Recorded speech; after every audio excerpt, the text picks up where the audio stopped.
Welcome to the Fandom Foundry Show, all about the things that made our lives better last week. I'm Todd Oxtra, and this week I am joined by the Muffin Mon, who does not live on Drury Lane. That is Mr. Kevin Ainsworth, coming from Save the Game Media. Kevin, how are you doing today?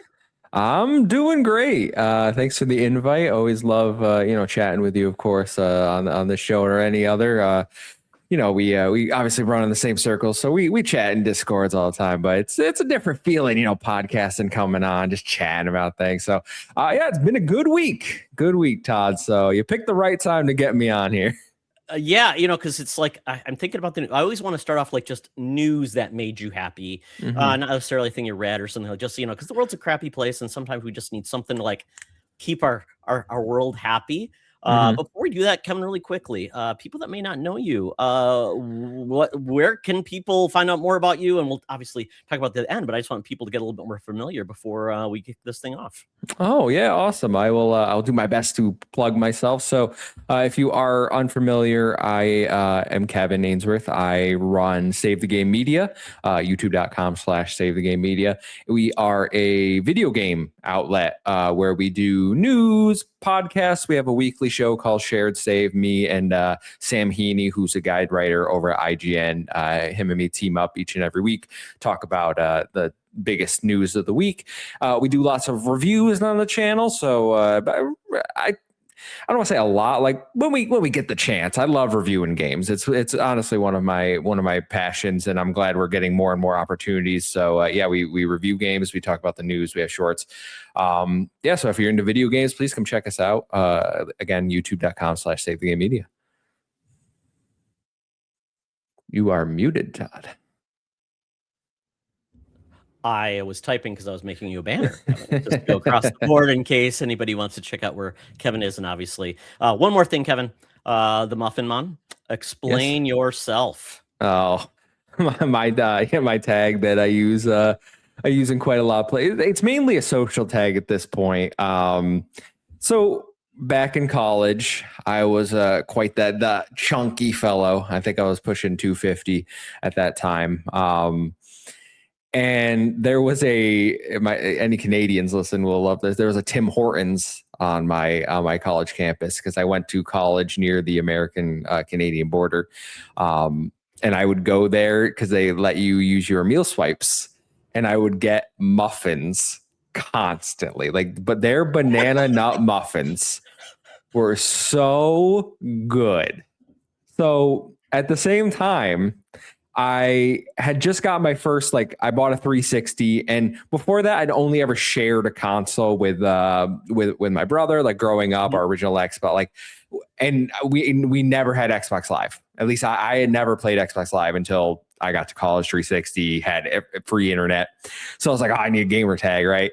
And I was like, oh, what do I go with? So I wanted to be the Muffin Man. That's taken. All right. So I tried quite a few combinations. So I'm the Muffin Mon. Like a Pokemon. I was going to say very Jamaican too. Muffin Mon. Yeah, some people have taken it that way. I've had a few people think are you from Jamaica? I'm like, no. Keep it Irie. Why the one though? Is that just because you wanted to be cool and hip?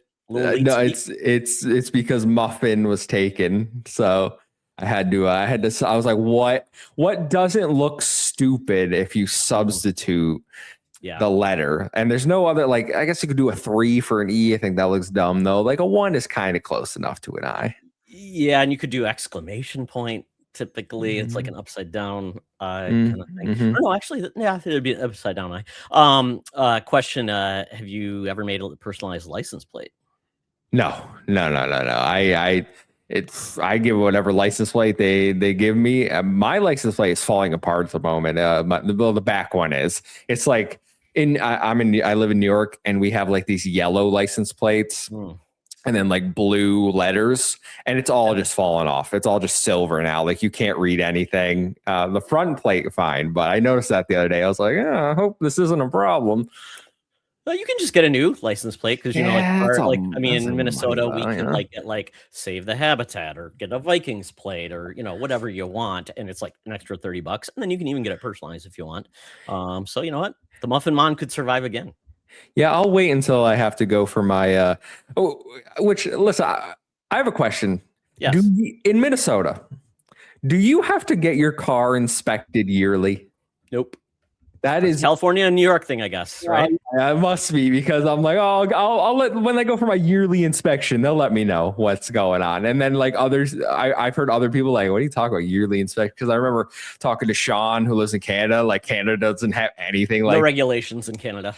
I thought, is that a U.S. thing? And then other people in the U.S. are like, no, it's not in my state. We don't do that. I'm like, oh wow.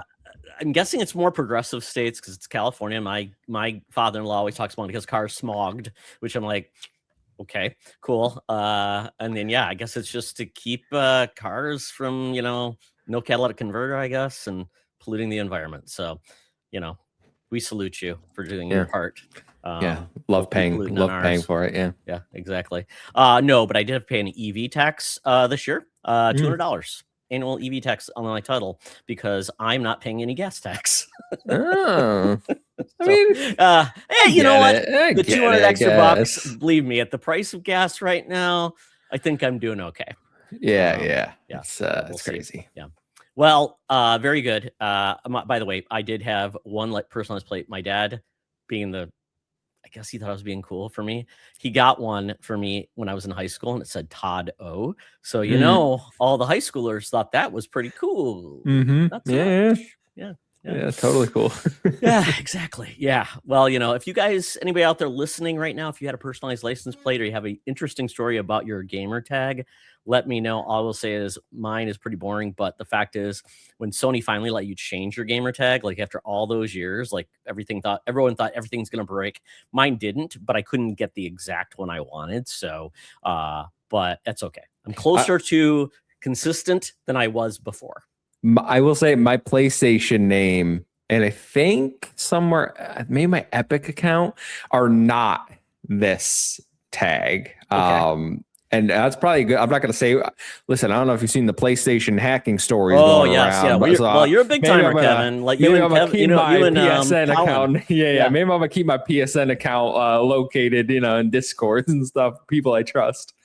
Turn on your two-factor authentication. I got it. No, he didn't have his on though. That's the funny part. He did. Yeah, he did. Oh, I thought he said he didn't. No. So what? So we don't have to go into. You want to start with the bad news? Yeah.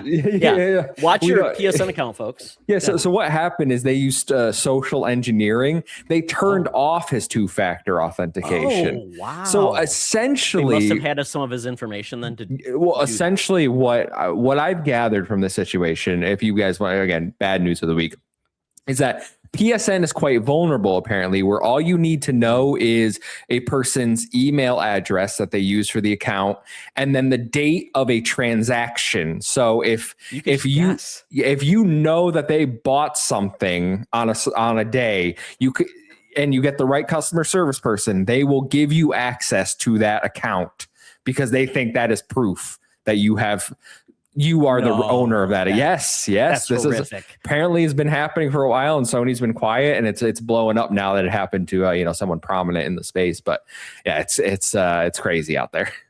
You know what, Kevin? I have a Squarespace website, and I think it has better security than that.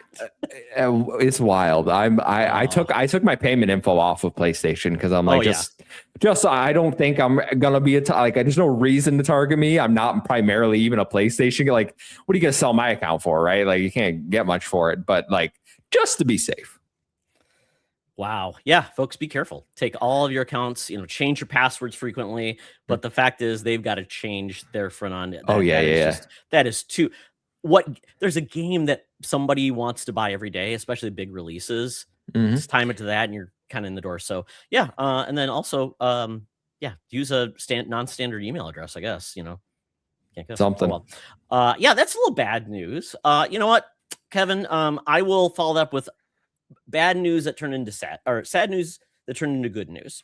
Great. Mine was the fact that Bungie announced that they are finally stopping development on Destiny 2. I believe their last update will be June 6th. It's early June. And then after that, they will be keeping the game alive. You can still buy content for it, but they won't be adding any new content. And I believe they will still be maintaining servers and such as that. And the which is sad because obviously it's the end of an era, but it's 14 years or no, 12 years. 12 years, I think it's been out. Because it came out 2013 in alpha, then officially launched in 2014. So we're talking 12 years. And I guess the thing that a lot of people would say is Bungie has had a lot of bad news. I'm glad they're telling us in advance. And we'll still be able to keep things around. The bad news is all that old content that's been basically vaulted away. Apparently, they said they're not even going to put the resources in to release that because apparently it's all tied to like all of the old stuff because originally that game came out on PS3 and Xbox. Yep. 360. Yeah. There were the original Destiny. Yeah. Yeah. So it's sad, but maybe they could have used some of that the talent they're going to let go to actually maybe update that content, make a complete Destiny that you can buy every piece of Destiny content for like $100, make it like a collector's edition or something, like kind of as a goodbye present to anybody who wants to just jump into Destiny. Because right now, just jumping to Destiny, it's a fool's errand. Like myself, I stopped on Last Light and I'm totally probably lost. But the good news though is it made me remember all the good times I had with Destiny. I remember that when that game was announced, I'm like, holy cow, this sounds so unique. And it was a unique game for its time. A PvE game that was focused on PvE events, things like that. A 3-man fire team going in 3 different classes in this really cool new universe by, the creators of Halo. I mean, kind of crazy, going independent, but signing with Activision to fund them. And then the alpha, people got into that and like, wow, it was kind of fun just to talk to anybody because you wanted to play. And I met a lot of friends during the alpha. Then when that game officially launched, then it was just all of the things that people had never experienced before because a lot of people never played WoW or things like that. The raid and all that, the content got released and all of the characters and all the different storylines. Then the ups and downs of Destiny 1, Activision saying good, they made them make Destiny 2. And then after that, it's kind of like, well, you're not making the kind of money that we want to get from a studio, so we're letting you go or let you buy yourself out. And then they went independent, and then they went to Sony. But still, this has now prompted me, Kevin, to go back in and finish the fight, or whatever they say in Destiny. That's Halo, right? Yeah, it's Halo too. I'm going to finish Last Light and then the final shape. So I've already joined a new clan, Clint from over at Spreading the Nerd. He said, hey, I think a lot of people are going to get in that mode, nostalgia mode of finally going back get back into it, and then finish the final content. So that's what I do. My son was a big Destiny 2 fan, so I'm going to ask him to be a Sherpa, and I'm just going to try to enjoy it. That's awesome. So I have a complicated history with Destiny, I would say, where I thought everybody had just smooth sailing with Destiny. No, I was there day one for Destiny 1. I played in the alpha. I went to the midnight release. I got I literally, like, sometimes a memory will pop up, like, on social media. It's like, hey, this was like however long ago. It's just like the Destiny, me going to the midnight release. I'm like, oh yeah, good times. I was so excited for that game. And I actually really loved Destiny 1. I put maybe 1,000+ hours into that game. Like, I was hardcore into it. I was a Titan. I rocked the helm of Saint 14. I was all about like defense, blinding people, like getting that Galahorn for the first time, right? Yeah, I was in it. Man, I did the raids like Vault of Glass. I was Sherpa. Me and my brother would Sherpa people through the raids. I did some of the. Like, I remember Crota's End and like just doing it so many times. I don't even need to know. Like, I could run it in the dark. Like, I jump here. Like, you just know where to go without having to even see the stuff. It's just that game was so special when it came out. I still think the gunplay was amazing, even if the story wasn't everyone's cup of tea. Very convoluted. Maybe there was a wizard on the moon. Yeah. And then Destiny 2 came out, and I just really didn't vibe with it. I played through the story, the baseline story, and then I kind of just put it down. I personally wasn't a fan of a lot of the changes they made to how like loot and stuff worked in Destiny 2.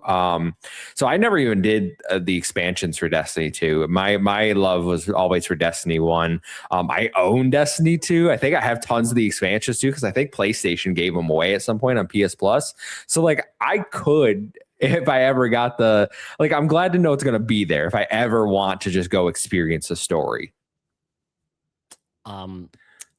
Yeah, I mean, this trailer, I remember when this came out with, what was it, Led Zeppelin song. It was so amazing, live action, mixed with everything. Made me so excited what it was going to be. And every time they'd announce a new expansion, I'm like, ooh, that looks shiny. But they overly complicated the game. They did so many things that I felt like, wow, we're just stubbing our toe. They introduced so many different forms of currency, ways you could buy things. And then it's like, a lot of it felt like it was a lot of work just to get something cool. Yeah, Gallahorn. When I finally got Gallahorn, and then eventually, I think they just allowed everybody to get it. So it was a situation where, yeah, I had so many friends. We had so much fun experience. Kevin, I wanted to raid so badly, and I never could just because of timing and to get a raid group together because there was no real way to do it. I used to use Reddit. There was a looking for group Reddit. That's what I had to do. Yeah. I found a website, LFG. Yeah. Yep. Which shouldn't be the case. There should have been a better way to find but I remember the longest raid I ever did was, it was whatever the last expansion for the Taken King. Is that what they was called? King, was it? Yeah. Cause I think the Witch Queen was in Destiny 2. Yes. Right? Yes. So that raid, not a hard raid if you know what you're doing, but my brother and I were sherping people through it, and we must have gotten they're very inexperienced, never done it before. Yes. But man, I think we were there for 6 to 8 hours. They just could not get the mechanics down. They couldn't do it. And there were times where we would just mute ourselves. Wipe, right? And then you always wipe. Get really frustrated. I'm sitting there talking to them. I think we might just need to call it. I don't know if these guys got it. But then you eventually overcome it. And it's okay, feels good to actually have got through it, but was it worth the time investment? For me, probably not, but it was a fun time for sure. Yeah. I mean, that's where I felt so much goodwill in that game was all about the people that would be your Sherpa. And my son even became a Sherpa for me. And it was so amazing to have that community. It was a pretty positive community, even the PvP part. I never really played PvP in games, but I did in this. I had a lot of fun in the Gauntlet. Same. And yeah, so I'll remember it forever. Cade, there's so many cool characters. I mean, when we had I'm blanking on his name, who died, Lance Henricks. Commander. What's it? Oh, I don't remember. It's Commander something. He was the Titan guy. Yep, great voice in the hurry, Guardian. all those voices were amazing. Gotta love them. And then Nathan Fillion is Kate 6. Great character, so much fun. Forsaken, that was a great expansion. So right now the hard part with Destiny is I don't know it's available to play, and that's the one of the biggest saddest things. The vaulting of content. Yeah, it's lame. Yeah. Yep. So you know what? Like I said, sad, but I am glad that it made me think about it, and I'm going to check in on old Destiny friends. I have rejoined a clan, and when I eventually have time, I will get back into it. So, and my son will gladly help me because he knows his old man sucks. So we'll go from there. So, Kevin, any other news you wanted to talk about that you're excited about in the world of just anything? Well, can I talk about sports in this section? Or is that absolutely, because now all of my teams have been eliminated. The Timberwolves are out. The Wild are out, and the Vikings don't play until the fall. So I am ready for something else. So yes. Great. So I'm going to talk to you about soccer, football for everyone outside of the U.S. As anyone watching the video can tell, I'm wearing an Arsenal kit. I have an Arsenal flag on my wall, and Arsenal are once again Premier League champions for the first time in 22 years. We have not won the title in 22 years. I'm 33, so I have never seen them lift the Premier League. I've seen them lift other the FA Cup and smaller trophies. We have a chance to win the Champions League, which we never won, coming up next weekend. But this has been something since I've been watching, since it was broadcast in the U.S., we've never won it. We've gotten close the last 3 years, finishing second, and we finally got over the line. Officially, we won it on Tuesday when Manchester City drew to Bournemouth. And you should have seen me, Todd, watching that game. And the last few weeks have been me quite stressed about are we actually going to do it this year? I'm watching that Bournemouth game, Man City game, and when Bournemouth go up, I leap off my couch, jumping around for joy. Like, there's still 45 minutes left to play. I don't care. I'm like, oh, it's going to happen. This is going to be the day. I'm sitting there like biting my nails. Man City equalized in the 95th minute. And I'm like, oh, it's fine. Like, that's still, we're a draw is perfect. And then we do it. And then I spend the next, I don't know, 2 hours just watching people freak out online, celebrate in the streets. But today was when we actually got to like lift the trophy. So watch this game, which is a meaningless game in the end. Like, we win 2-1. We both teams played their like B teams because like we both have big cup finals and different competitions coming up. But then you just watch the trophy celebration afterwards. You watch all the players that you've been watching for 9 months now, right? Celebrate, lift the trophy. All the fans get excited. They're chanting, jumping around. And it's just like, it's I don't know how to describe it. If you're not a fan of soccer, football, or sports in general, you probably don't understand. Like, it's not us out on the field, but you feel they call it the sixth man in some sports. You are there. You are. Yeah. Anything you do wrong when you're watching a game, Kevin, you'll feel like you blamed yourself, right? You feel such an overwhelming amount of joy and emotions, sadness when they lose, and so it's like when you finally get something like this so big, it means that much more. And yeah, I just 22 years is a long time to wait. Certainly, we've been through it, but I'm just so happy that we're finally champions again. And now we start preparing for next season. And but now we're gonna enjoy being the champions. So I'm gonna ask you a couple questions. Because Premier League, that is is it UK or just England? It's it's primarily England. There have been a few Welsh teams that like Swansea, like it depends, but primarily Ireland and Scotland are not. Scotland has their own league. Ireland has their own league, but there are a few Welsh teams that can compete in the Premier League. But and there's La Liga. Is that just a different Latin America? La Liga, Spain. Spain, okay. Yeah, and then you have the Bundesliga, which is Germany. You have Ligue 1, which is France. So everyone has like all the European countries have their own leagues. What about Latin America, South America? Yeah, they have they do. Yeah, I can't remember the names of a lot of them. They're not like the big leagues in the world. Like America has MLS, Major League Soccer, which is okay. It's where old stars of the other leagues go to come back and play. It is. Yes, for sure. Yeah. And then other than that, obviously the World Cup is coming. Big deal. I know Max Steele in our group and a lot of others are really excited for that. I will watch as kind of an outsider. I played soccer, loved playing soccer, never just was a fan of just watching. Not sure why. I just enjoyed playing more than anything else. But yeah, so it's one of those things where like I'm outside. It's like racing. Not a big racing fan either. Just I love my standard ball sports, but yeah, I watching it is amazing. And we have the Minnesota Football Club here, which is cool to have our own team. Yes, you do. Yeah, it's very close. And then we have the Loons, and then we have a women's football team as well. So it's very cool. Love all this.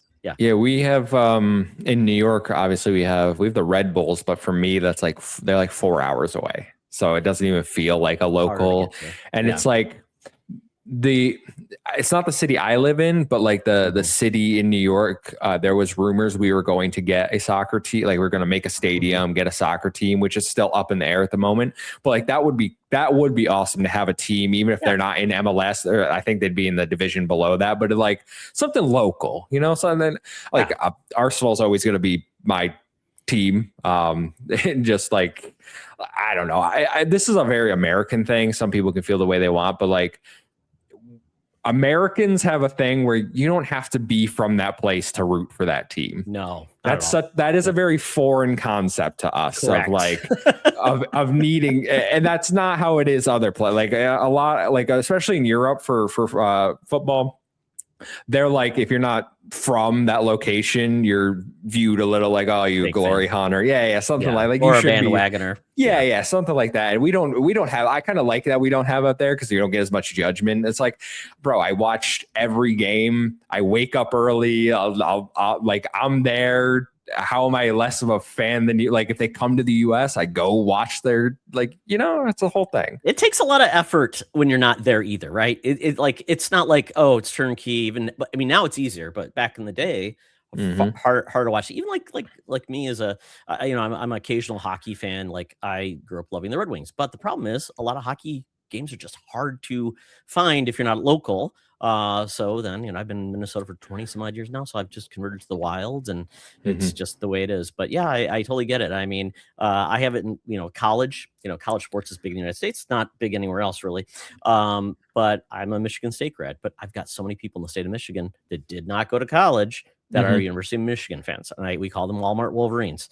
My sister is one of them. She did not go to the University of Michigan, and yet she roots for them. Like, wait, mom and dad paid for college. You should be like, where's the family sport? So, yeah, I don't understand it. I don't understand. Like, what's your alliance except you like a winner? I get it, but it's it's harder to like a team that hasn't won in a long time. But one last question: where is Arsenal actually located? They're North London. So they're based in North London, and it was almost an even better day because Arsenal's rivals are Tottenham Hotspur.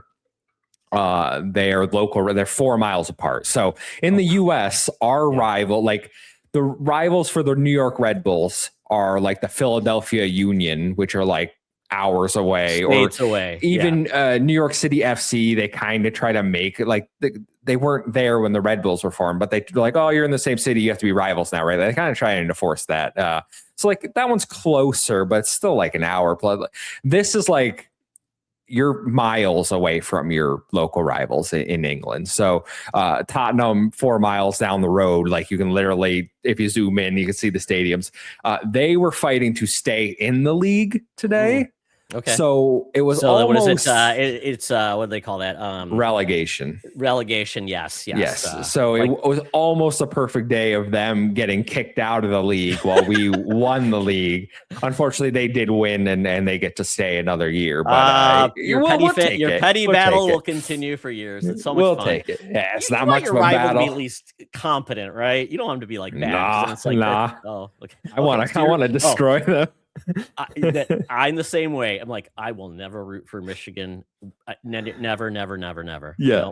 Why would I care? I'm not one of those people that's like, I want them to be competitive, have a good game. Like, I want to utterly obliterate them. Like, I want them to be horrible. I want them to suffer. Yeah. So yeah, you know what? Fandom means that you become very petty, which is fine. You know what? Yes. And then when a player from that team goes to your team, you're like, you know what? Wait, do you hold a grudge then too?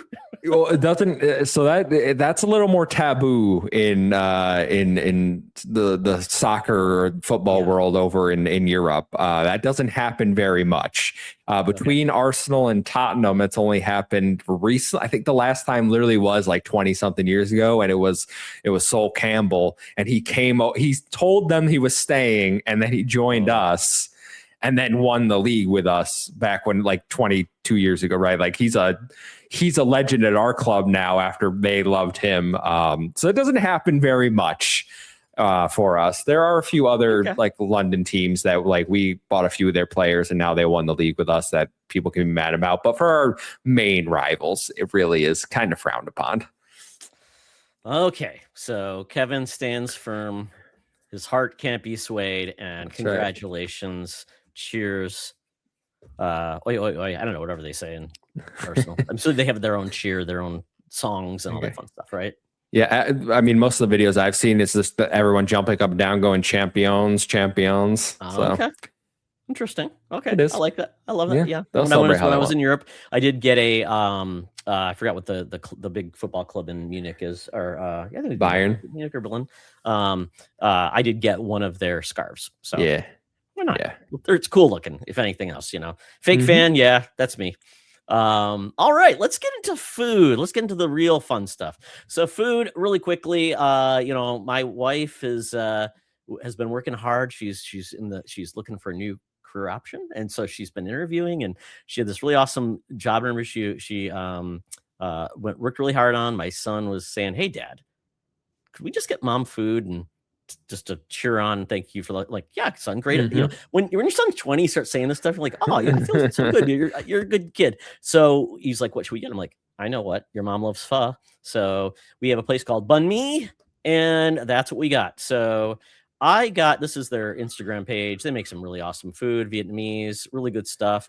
They even have like Korean hot dog, the ones that are like coated in like cheese and everything. Yeah. Like hot, I don't know. They do some everything that's crazy, but I always go with the banh mi. I love a banh mi. It's great. And I got the char siu banh mi. Oh, this is them making something else. But let's see, maybe this one. No, that's not the right picture. Don't know why it's not hitting that. It's just showing me everything. Great food, delicious, awesome things. They sell mochi donuts now too. Great pho, and we got to go, and can't say enough. Great Vietnamese food. I love the fact that in my small town, we have this awesome food, and it makes me very, very happy. So check out your own Vietnamese place and just have some awesome dishes. They have so many good things to eat. That is Vietnamese food is not something I don't know if we even have a place around. Like, I don't think I've ever gone to a Vietnamese restaurant. It always looks good, but it's like, again, I don't even know where a location like that would be in where I live. Like, we have basically every other rural cuisine. New York, Kevin, or I wouldn't say rural. I grew up in rural New York, but we are in we have like suburbs, and like I'm in a more non-rural area, but I'm not. How far to get to like Manhattan for you? Oh, like 4.5 hours. Okay, so you're like closer to are you like North New York or like I'm in upstate New York. Yeah, I'm in upstate New York. If we want to limit it to like an Albany or Syracuse location, that area. Okay. Yeah, we'll limit it to yeah. So we're in a little like we're in New York City. Then yes, there's for sure Vietnamese. I was gonna say yeah. Well, I'm 20 miles south of the Twin Cities, so we are close enough, but we are in the burbs in Minnesota. When you're 20 minutes out of the Twin Cities, then means that you're pretty close to farms though at that point. So we do get like a mix of things. So I would check it out. I mean, a lot of it is French inspired. That's why they use baguettes and a lot of things for their sandwiches because the French were in war first before the U.S. did in Vietnam. So a lot of cool food, but a lot of that Southeast Asian food. Plus, they would do some amazing spring rolls that are fresh, that are really good to eat. Rolls. They're very good. Or the baked, and they have also my favorite indulgence is the crab cream cheese like crab rolls or crab puffs. I mean, they're so bad for you, but why not? It's so good. Well, if you get a chance, check it out. I'm sure you could probably find one when you're traveling abroad. But that is that. One question: are you going to SGF? Or are you not heading off? No, I'm not. I'm not. Unfortunately, would love to eventually go out there, but no, it's not something I can swing at the moment. Yeah, totally get it. Yeah. For where you're at, it's kind of like that's a long haul. It is coast to coast. It is very much. It's literally 7 hours or something by plane just to get there. So, I mean, I have some food I can brag about too. Give it to me. I love food. My wife is half Lebanese. All right. So she does all the cooking, if I'm being honest, for our household. But she knows I love Lebanese food, Mediterranean food. So she made me some homemade falafel and hummus, along with some homemade pita wraps. And my God, I just love them so much. Like, I could genuinely eat these for every other meal. Like, I never guess I could eat hummus with a spoon, Todd. Let me tell you, I love hummus so much. With the pita, yeah. I mean, it's pretty amazing that they can take, what is it? Is it hummus is chickpeas? Chickpeas, yeah. Yeah. And then that's what, and falafel's chickpea. Yeah, falafel's chickpea too. Yeah, we have a lot of. I'm a big chickpea guy. Like, I will. Good for you though. I will air fry chickpeas. Yeah, I will air fry chickpeas. Like, if you're ever looking for just a little snack, air fry some chickpeas with some seasoning on them, and just like little nice little crunch. Crunchy. Oh my god, yeah, so good. They're like was it corn? What was the old corn things? Corn nuts, right? Yeah, yeah. Except it's a chickpea. It's really good. It's healthy. Yeah. I love chickpeas on salad. I mean, they just add a lot of fiber. Legumes are one of the healthiest things for you. So yeah, the Mediterranean diet, man. That's it's a good for you. She obviously she's big into it. She follows that. She eats a lot of like salmon and stuff.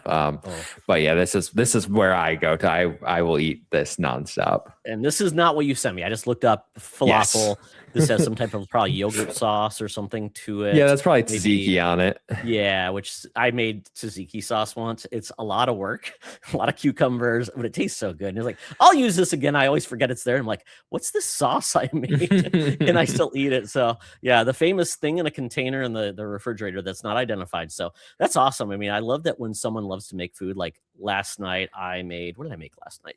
My son came home, so I made something which I don't remember, but this morning I made breakfast for them and they were very happy with it. I like making breakfast, so it's always a thing. Yeah, I love breakfast. I love breakfast food too. We had some waffles there. I will tell you what, one of the best gifts I ever got my wife for Christmas was like a legit waffle maker that was like a few $100. Like, is it the one where you can turn it? Does that thing? No. Okay. Ours opens like you open it up and it has like 4 squares and you like put it down, but it has all these knobs on it. It's like a really it's pretty intense, but it makes the best waffles. You know what, Kevin? I like gadgets, so Cuisinart makes this amazing panini. Oh, is this it?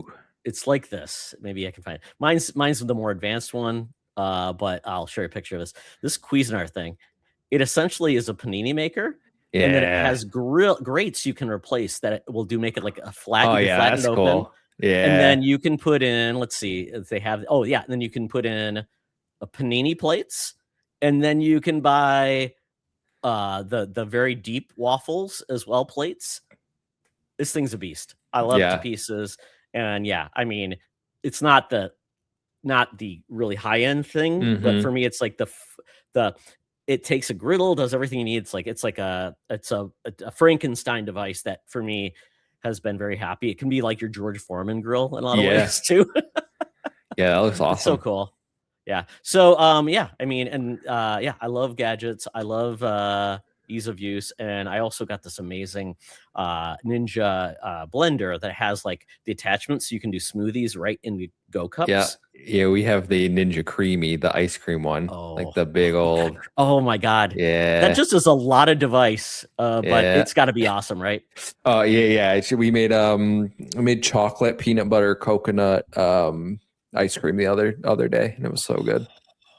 Man, I love good. My wife keeps telling me we need an ice cream maker because we have one of those like cheap ones that are really small. That makes like one bowl of ice cream, and it's like 3 hours later you have to freeze the core thing. Yeah, so it's like you're doing it right. It just becomes like a I envy you. So by the next time you come on, I would love you to show me your ice cream creations. That would be amazing.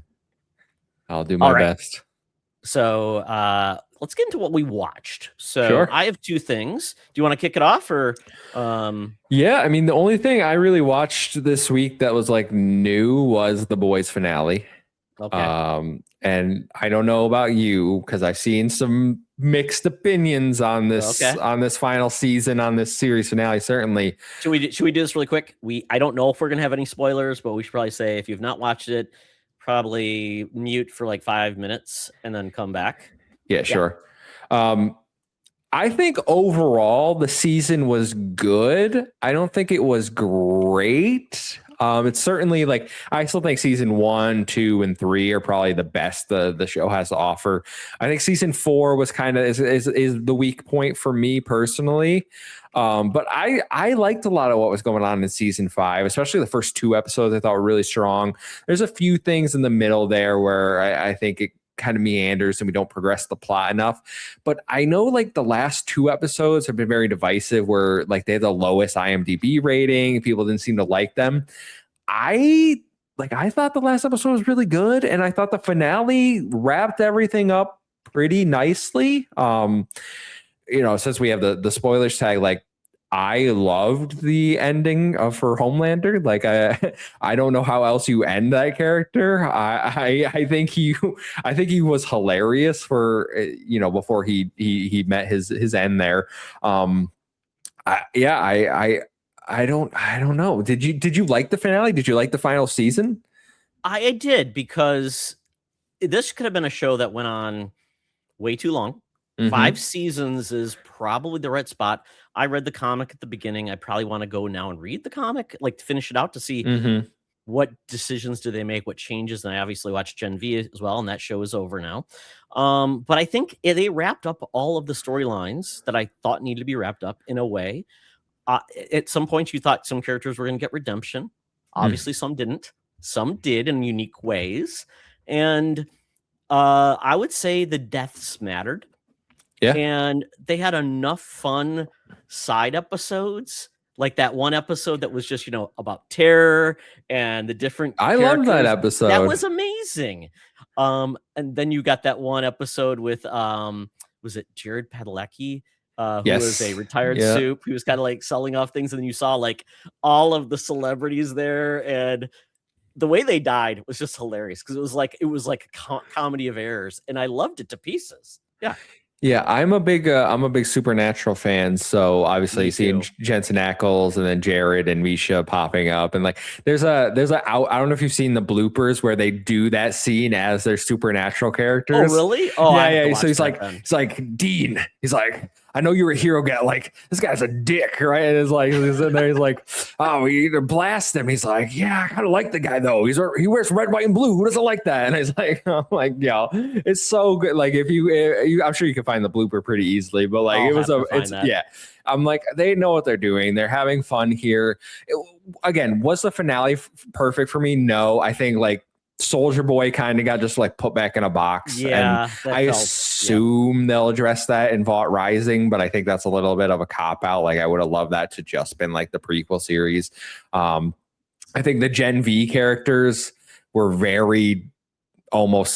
they were relegated to cameos in the finale, which made me question like what was the point in that series in general, because they didn't add anything to the overall that show. To me, I really do think the death of Chance, the one character, Perdomo, Chance Perdomo, was that his name? I really think that his death changed the whole changed the whole trajectory of what they had planned for that series, and kind of made it pointless, like especially season 2. So I do feel bad in that aspect, that maybe they couldn't do what they wanted to do. But for a finale for the boys, like I got conclusion for Huey, Butcher, even though I think maybe, I don't want to say it was rushed, Butcher's ending, but I could have used like maybe 20 more minutes to like have a little build up for that, It felt a little bit too much like, oh, all these things happened, and then you got obviously what happened to Terror. It just felt like it was, and then you got the thing that happened with his, with Homelander's son as well. It kind of felt like, let's just do everything now, add to him, even after he kind of did the the unthinkable thing that we never thought was going to happen. Because every time you thought something was going to go wrong, right, it went wrong. And it just felt like, well, they're never going to get this right. It's going to end horribly. But I think, to your point, I think every character kind of got a rethread, and we're in a place that I think I kind of figured that was the best we could probably asked for, considering it could have gone horribly. And we've had horrible endings before. Endings are hard to do. I mean, very rarely do you have the perfect ending. I was gonna say, I do kind of like, they've left the door open if they ever want to go back to this universe, is the thing, like, clearly, because we're not really, like, Homelander's gone, but we're not really much better off than we were when the show started. Like, soups are still going to be an issue. Like, there's still going to be bad people in the world. Like, some people are right back to where they were when they started the show. Exactly. So, like, listen, I'm not saying Butcher was right for what he wanted to do, but I get it. Like, I understand why he wanted to do it. Yeah, because it's certain things like I said, you watched on TV and you kind of saw like, oh, he's in charge again. Yeah.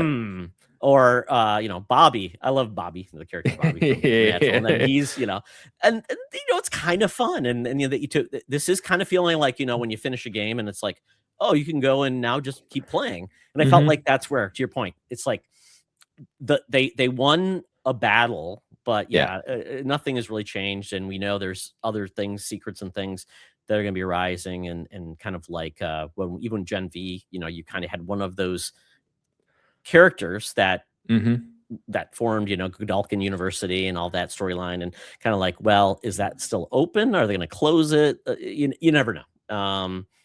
And somebody obviously, So I don't know if there's anything more to say.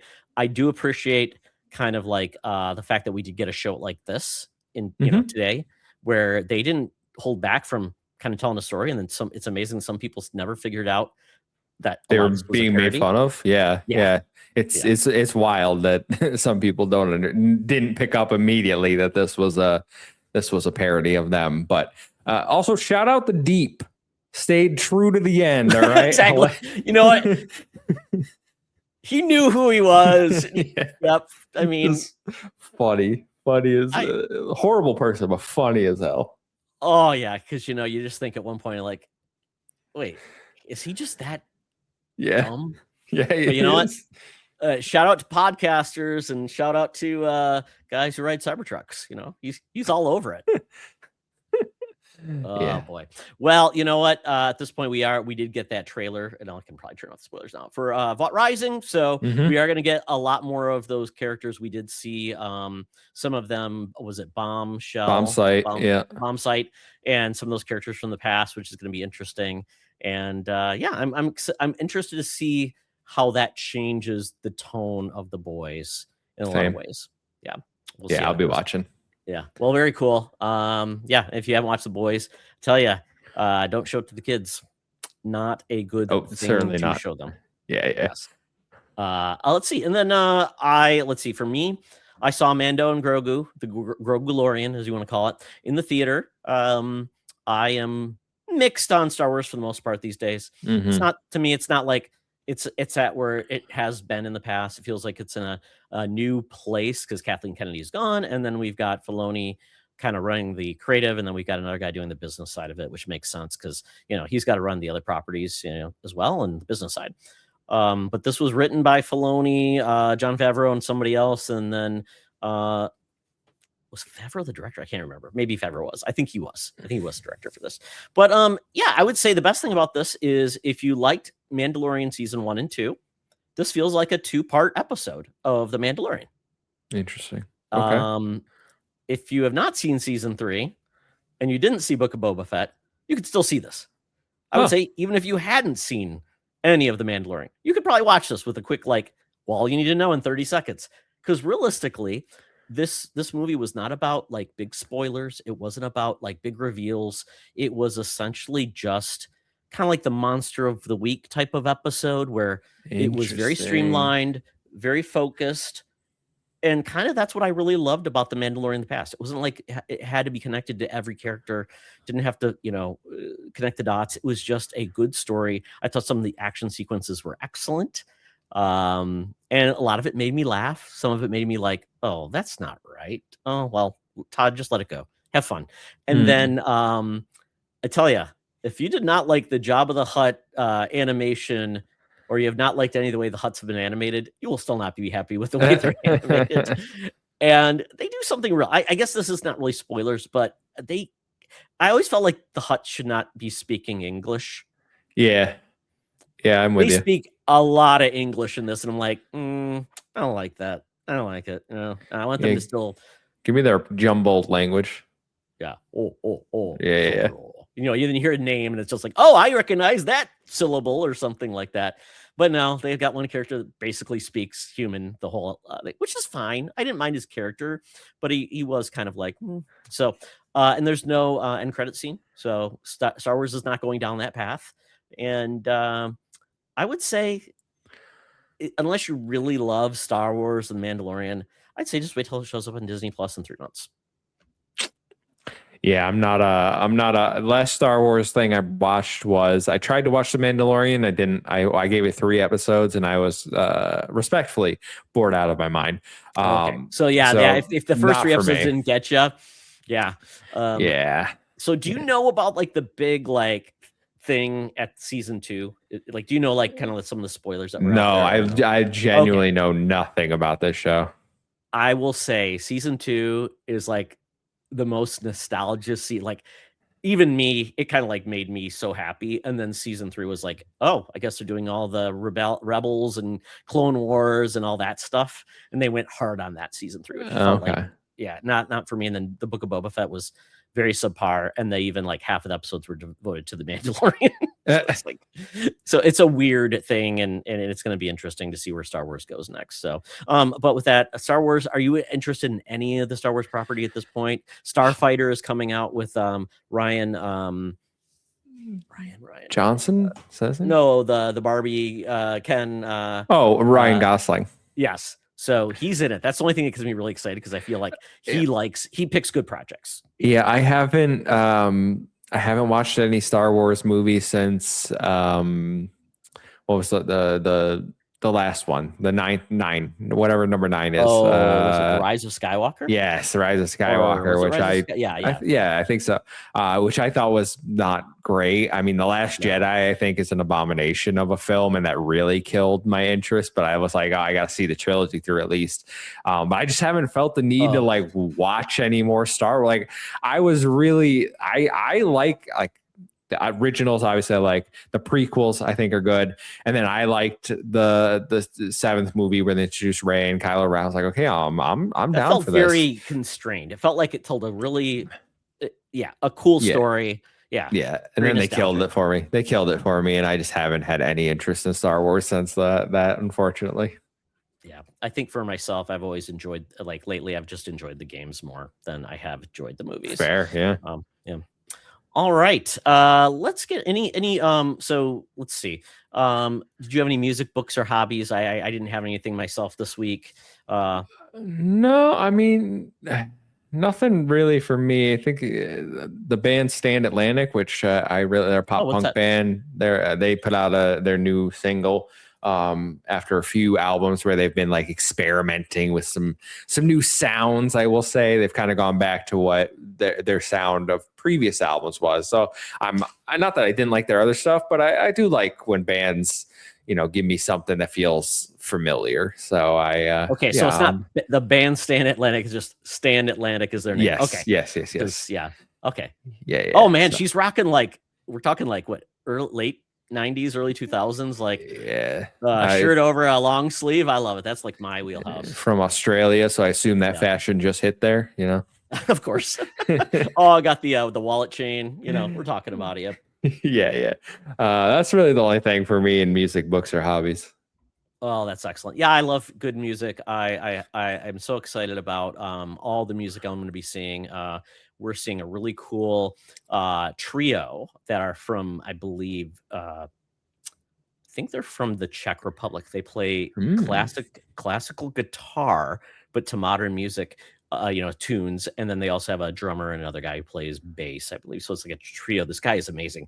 It's like when you hear that like amazing guitar, it's like, how do they do that? It's fast and Spanish influencing. So we're seeing them. It's amazing. And then I'm gonna see some other music this summer. So more stuff planned. And I'm wrapping up the summer. I'm gonna see My Chemical Romance at Target Field for the 25th anniversary of the Black Parade. So very excited. I saw their anniversary tour for the Black Parade. Are they still doing that? Like I saw it, I feel like 2 years ago at this point. Are they still? Well, I thought it was the 25th. Like maybe it's the 25th anniversary of the album, and so it's like that's the big thing. So I've got a buddy coming from Washington State. We're gonna go see it. He's bringing us his 2 grown kids, and we're just gonna have fun. So I just love that. Yeah, it was great. It was my first time seeing My Chemical Romance, and they put on a fantastic show. So I love that album too. So that's my favorite My Chemical Romance album. So yeah, it was a great show. They had water parks open for them, which I also like a lot.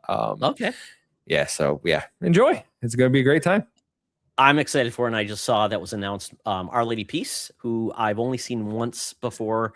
They're, I think, going at like they're going to be celebrating 30 years, and they don't visit. They're a Canadian band. They don't always hit all the U.S. cities, but they're coming to Minneapolis in October. They're playing a really cool venue, but it's expensive. Holy cow! And I'm like, Yeah. but I guess if it's just me going, that's cool. I don't mind seeing concerts by myself, especially if there's nobody else that's a big fan of it. So I will be going, and it's fine. If it's just me, I'll be okay with spending a little bit of money. But I'm also short, and I hate band concerts where it's like all one level. So this place does have a balcony, so I'm perfectly fine with that. So we'll see how it goes. Yeah. So that's me for music, and then some other things I'm getting into. But let's get into games because I played a couple of games, so I'll mention those. But Kevin, Bubsy 4D. Okay, lay it on me, man. Lay it on me. Bubsy is like the butt of the jokes. Bubsy 3D is like the game that I don't know how many people played the game, but it's notorious. So has Bubsy been redeemed? So I've never played the old Bubsy games. I'm gonna be honest with you. I've only ever heard that they're flaming piles of dog poo. And I beat Bubsy 4D. It's very short, which I expected because it's a budget title. I think it's like $20. I got it for under that because it was like a pre-sale and stuff like that. So I think it's like 3 planets, 15 levels, and 3 of those are boss fights. It's like 150 yarn balls you can collect in each level, and then blueprints to unlock like new moves, which you don't really need the new moves, to be honest. They're just kind of there to be flashy. And I'd say the boss fights can be a little challenging as my one critique, but like I quite liked it. I know it's sitting in the 70s for reviews, but like I found Bubsy funny. I think his cast really helps him out. I never got tired of his humor where he makes fun of himself. Right. The game knows what it is. And I think maybe the level design could have been a little bit better, but again, it's like budget constrained. So like I knew what I was getting into. So if you go into it with right expectations, I had a great time. I sat there and played it and I beat it in like 3 sittings or something. So I had a blast with Bubsy 40. So just to get us up to speed, what systems do you currently play on? PC, PlayStation, Switch 2. Okay, great. So basically, so PC, you can access all the Xbox content. Yes. And Steam and all those indie games, and then Switch 2 gets you that level of Nintendo exclusives. Yep. And then PlayStation gets you all of the console, kind of like higher end versions that maybe not be available on PC. Yeah, I played this on PC. Like PC is my primary these days because I got a new one last summer. So I played this at 1080p, 240 FPS. So I was having a great time. So playing for Bubsy 4D, does that make you now want to find a way to play Bubsy 3D? No. It looks horrible. I mean, look how good that looks. I mean, terrible. All of those polygons. There must be at least 12. Looks so bad. Oh, no, play Bubsy 4D and pretend it's the first one ever. And I don't even know if this was all like just on like D-pad. I don't think analog sticks I think they were optional at the time on PlayStation because you didn't, unless the I think it was the Dual Shock came out later in the life of the PlayStation. Yeah, started with a D-pad. So for many of these games, you were just using your D-pad. Oh, horrible. It looks like as he scrolls the camera, it looks so slow. It just, oh boy, I don't even know what half those things are. Are those plants? I don't know. But yeah, that's good to hear. I love the fact that now, even the worst games are still pretty good wherever you play them, and the fact that they can make sounds like a very serviceable 3D platformer that is fun, knows what it is, and for $20, yeah, why not? It's fun. Facts, yeah, I'm happy with it. Oh, very cool. Do you have just a standard PC, or do you have like a handheld at all? No, I used to have an ROG Ally. I sold it when I was raising funds for my PC. I got it. Yeah. I have my Switch. Ideally, I would have gone to like PC and Switch 2, and then play all my PlayStation games eventually after they stop coming PS5. But obviously, that's ending. So now it's just going to be like, I hope my PS5 gets games for many, many years ahead. Same. And I don't have to buy a PS6. In a PS6. Yeah. I know, it's so sad because I see how many exclusives really came out that necessitated a PS5, and it was just very sad. Mm-hmm. Yeah. But I hope though, Kevin, because one thing I was going to say that I was happy about is we are getting that PlayStation State of Play, Yep. and that's coming out. I'm hoping that it's 60 minutes long. They're going to be talking about Wolverine, so they aren't just doing like, very low end like third party content, but they're also doing this PlayStation at Alamo theaters. Mm-hmm. So I have an Alamo near me. It's about 20 minutes away or 30 minutes away, but it's not getting the showcase here. But in the past, PlayStation has hosted those at other theaters that I've gone to. And then Xbox did as well about 3 years ago at the Starfield reveal or launch or whatever. They had theaters where you could go to it. You could watch the direct or the showcase on the TV, and they give you like free like swag and things like that. So the fact that this is coming to a theater, that tells me this is going to be probably a big PlayStation like hefty showcase. I'm very excited for that. So, I agree with you. I'm also excited to see what they put on. I think we're getting a showcase level state of play, and maybe I'm hyping it up too much, but I don't see any other reason they would give you such notice, be doing all these events. Like I'm fairly confident this is going to be something at least they think is going like an E3 level presentation. Yeah, I mean, PlayStation's had so many face plants, and nobody knows what games are coming out. And I'm hoping this is where all those rumored games that are coming out are finally going to get showcased. And I'm going to ask you one question: if you could have one thing at the PlayStation State of Play that would make you a happy PlayStation gamer, what would it be? See. I mean, if we're talking PlayStation land, a new Sly Cooper, like that's what I would want a new Sly Cooper. If we're talking realistic possibilities, the next Tales of game. Okay, so that's a third party game, right? That's a third party thing, yeah. But that would be my biggest announcement. Yeah. And so is that a Bandai Namco series? Yes. Yeah. Okay, great. Yeah, and they haven't had many RPGs in a while, so it's been kind of like the Tales, and they've had a few others. But I mean, it seems like it's time for Bandai Namco to do something. We're not getting any new Tekken anytime soon, and it seems like they're been underwhelming lately. But maybe we'll get something new. For me, there's a couple things I think could be announced, but man, I really feel like I want to see some of their classic franchise come back in a really cool way. So if I've heard this, I think we are going to be getting an Infamous collection that is actually available on something outside of the PlayStation streaming option, which I really hate. And I'd even take a Infamous remake, which would be cool. And obviously Sucker Punch is not going to be available, but they would be there to obviously potentially executive produce like Nintendo does, right? When Nintendo doesn't always develop their games, they hire like Bandai Namco, or they bring in Sega to do a lot of the heavy lifting in the development area, but they are there to like kind of say, yeah, you could do that. So I think they're going to start leaning to third parties and to do a lot of their development now that they got rid of Bluepoint. And I don't know if they're going to do any more PC development or so Nixies maybe comes in and helps those type of games. So we'll see. So yeah, I hope it's a big one. That's June 2nd. And it's right before the weekend. I'm going to be in Michigan that weekend. So we got Summer Game Fest that weekend and the Xbox Showcase too. I know. So my plan is probably going to do a best thing this week, the day of the PlayStation Showcase, and do all my predictions. So I'm going to be making plans to bring in some folks for that. So stay tuned for that. So yeah, for myself, I played what's the name of the game? It just came out as a demo. It's called Tales of Elliot. Is that what it's called? The Adventures of Elliot, the Millennium Adventures Tales. of Elliot, and then it's from Philabilia or whatever. Yeah, from Philadelphia or something. Yeah, it's so weird. But the cool thing about this game, it is the 2D HD technology engine. I don't know if it's an engine, whatever it is.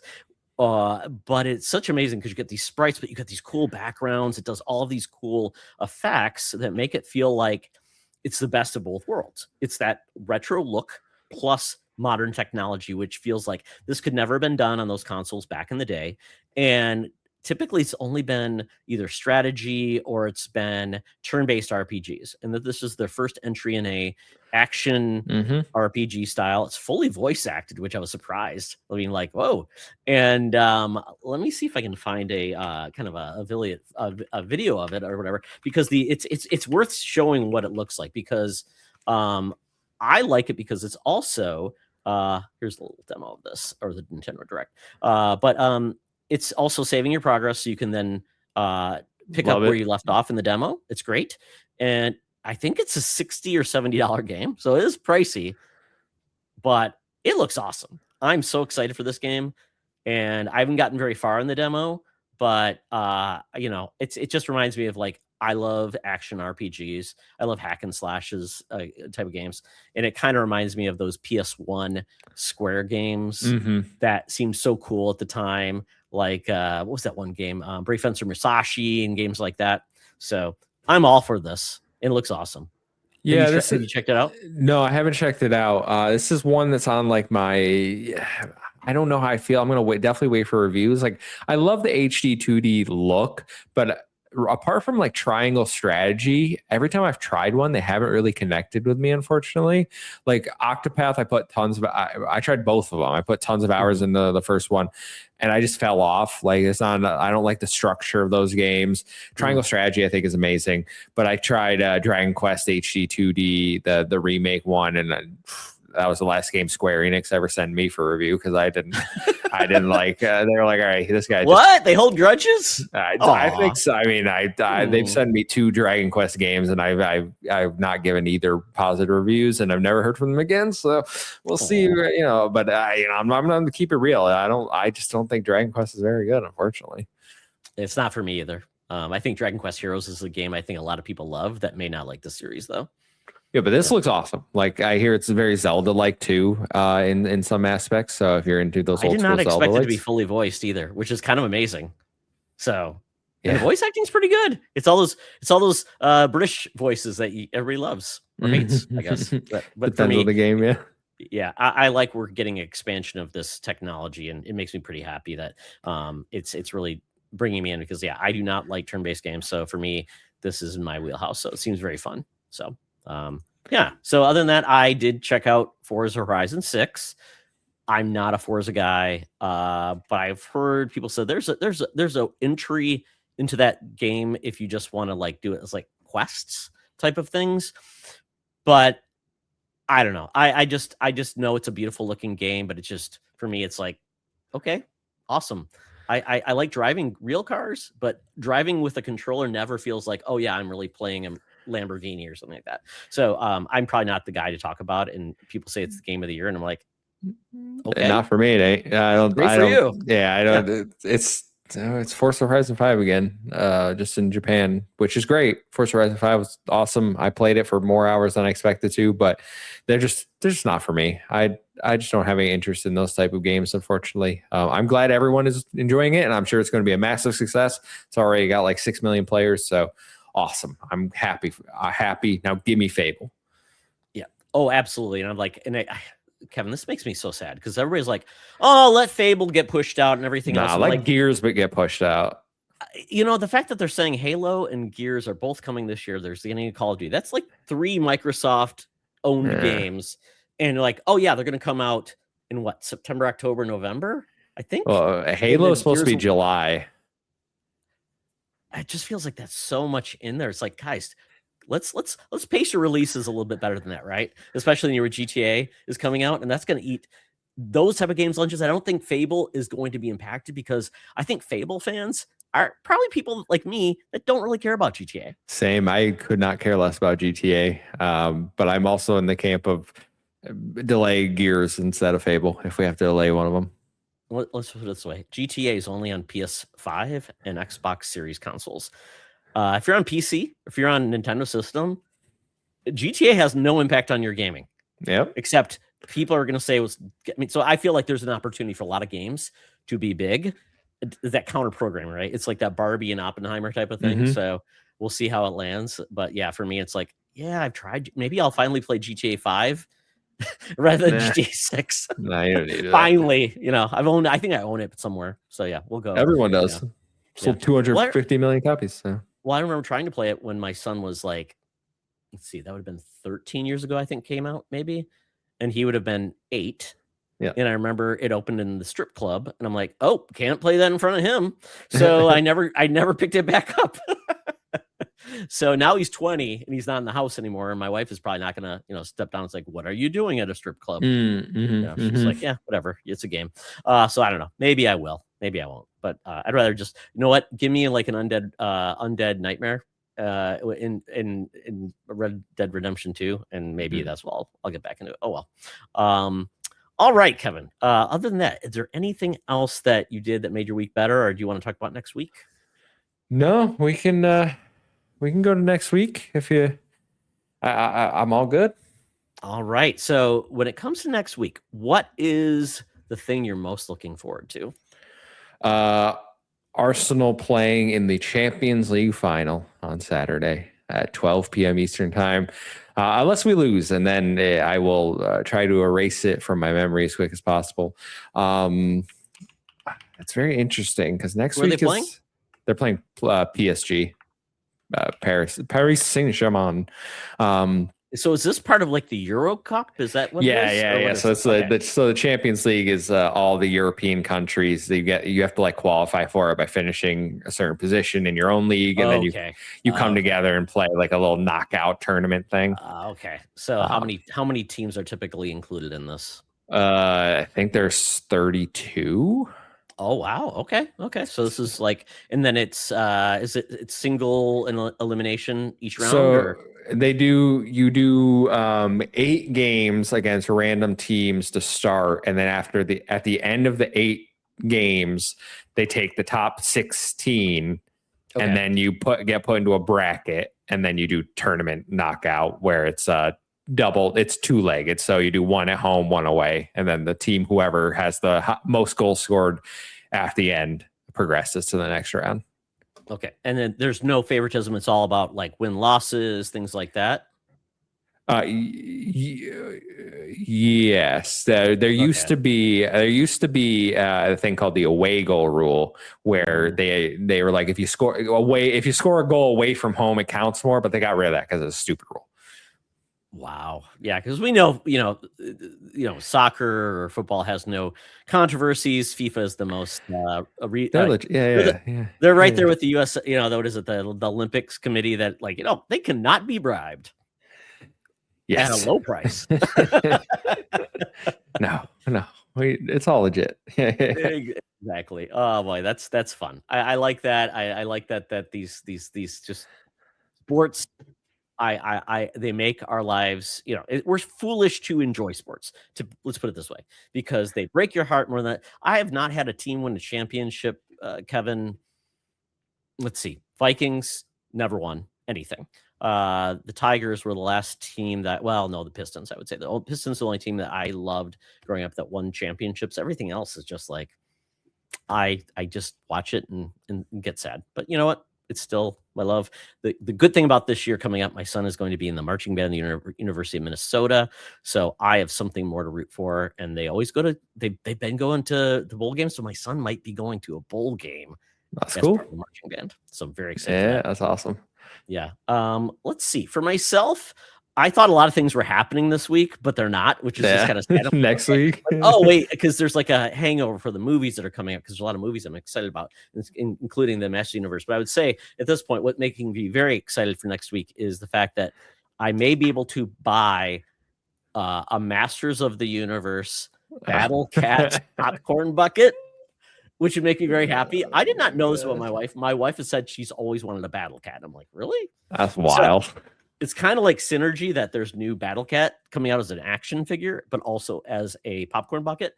Have you seen the Masters of the Universe popcorn buckets? No, I haven't. You're gonna see them in a second. So do you know Clint Coombs over at Yes, I do. He is obsessed with popcorn buckets. Like he buys all of them, which is just amazing. And so I'm gonna show you what they look like. So these are what they look like for the Masters of the Universe. So you can get Castle Grayskull. Apparently you can put your Skittles in the top of the skull. Battle Cat. No. Don't like this. Don't like this. I mean, you can eat popcorn out of the mouth of Castle Grayskull. this is the best one, Kevin. Look at that, the power sword. It is actually like a drink holder. You can fill that thing up. That one, fill that thing up with like a lot of liquor, if you want to, maybe. Yeah. I don't know. Could you imagine them saying, "Can I bring my sword in?" Yeah. Am I allowed the broadsword? Yeah, that's cool. Oh no, seriously, it's just a drink holder. Well, sir, yeah. We have to fill it up. You can't just fill it up with your own alcohol. I mean, it's kind of amazing. I mean, they have like the stage here. I mean, you can't really call these things a popcorn bucket, really, because popcorn is a secondary consideration with these things. But yeah, I mean, I am a fool. I may get the Battle Cat. I don't know. Maybe I won't. We'll see. Am I that dumb? Do what makes you happy, man. Okay. Well, maybe that won't make me happy, but we'll see. Yeah. Maybe my wife would like it. I don't know. It doesn't do a whole lot. Just holds it there. Not really cool. Oh, well, we shall see. Well, I think that is something I'm excited for. And if you're excited about any dumb popcorn buckets, let me know. But folks, thank you for watching this after we recorded. Next time we'll probably go live, but glad you could watch after the fact. But, you know, this episode was made better by Kevin the Muffin Man Ainsworth. Kevin, tell people once again where they can find you. Oh, yes. Well, once again, thank you for having me on. Sorry for if we're a little rushed here, everyone. I have a family engagement I have to head off to. But yes, thank you, Todd, always for the invite and for being so gracious to accommodate my sudden time change. I really do appreciate you, my friend. Anyone that wants to hear me talk about video games, you can come find me over Save the Game Media. That is youtube.com/Save the Game Media. Every single Thursday, we do a live podcast called Shared Save. And I would love to see you in the chat. So thank you so much. Excellent. Well, thank you, Kevin. I know one thing, you got to keep your in-laws happy. So you're doing the right thing. I salute you. And thank you once again for joining us. I knew you'd be a fun person to talk to because you like a lot of cool things. As long as we're not getting around your soccer schedule and your One Piece, it makes a lot of sense. And I'm glad we could record this. So thank you for joining us. And for myself, if you want my own opinions and takes, at Todd Oxtra, at T Oxtra on BlueSky Instagram, but everything else, it's the Fandom Foundry, at the Fandom Foundry on BlueSky Instagram, on YouTube. We have a Discord. We have a Facebook page, just that's all about information about our podcasts we do, all of our podcasts. Check out our podcast, though.